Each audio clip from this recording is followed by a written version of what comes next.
جمعہ کے نماز سے پہلے جو خطاب ہوتا ہے اس کو سب لوگ یکسوئی سے سنتے ہیں، یکسوئی سے سنتے ہیں۔ اگر جمعہ سے پہلے ہمارا خطاب مطالعہ کرنے کے بعد، ہمارا خطاب ذہن نشی ہونے کے بعد، ہمارا خطاب اگر موقع کی نزاکت اور مناسبت کو سامنے رکھ کر ہوتا ہے تو انشاءاللہ اس کا بڑا نفع، بہت بڑا نفع۔ اسی لیے بڑوں نے یہ بات بتائی ہے کہ جمعہ سے پہلے ہمارا خطاب کیسا ہو۔ ہمارا خطاب کسی جمعہ میں تجارت پر ہو، کسی جمعہ میں وراثت پر ہو، کسی جمعہ میں مہر پر ہو، کسی جمعہ میں آج کے حالات خلا پر ہو، کسی جمعہ میں طلاق پر ہو کہ طلاق کے اسلامی طریقے کیا ہیں، کسی جمعہ میں شادی پر ہو کہ اسلام میں شادی کا صحیح طریقہ کیا ہے، کسی جمعہ میں ولیمے پر ہو کہ اسلام میں ولیمے کا صحیح طریقہ کیا ہے، کسی جمعہ میں والدین کے حقوق پر ہو کہ والدین کو کتنا بڑا پاور ملا،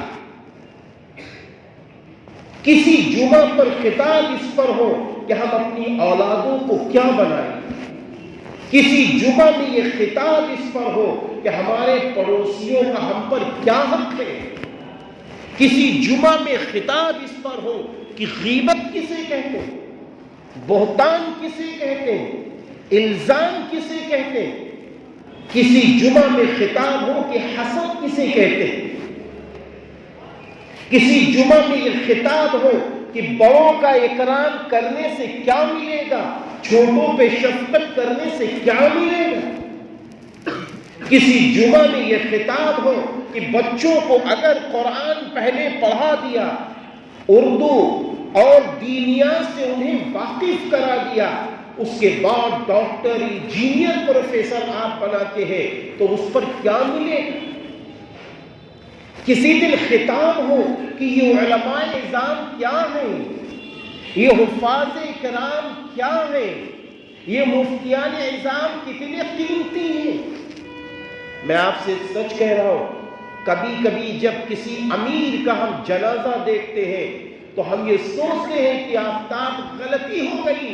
تم نے ان کی صرف اس وجہ سے نگرانی اور حفاظت اپنے اندر کر لی کہ وہ بڑے ہیں، لیکن کیا تم نے دین ان کو پیش کیا؟ کیا کبھی آپ نے پوچھا کہ نماز کی جو ساری صورتیں ہیں، یہ صورتیں ہمیں یاد ہے کہ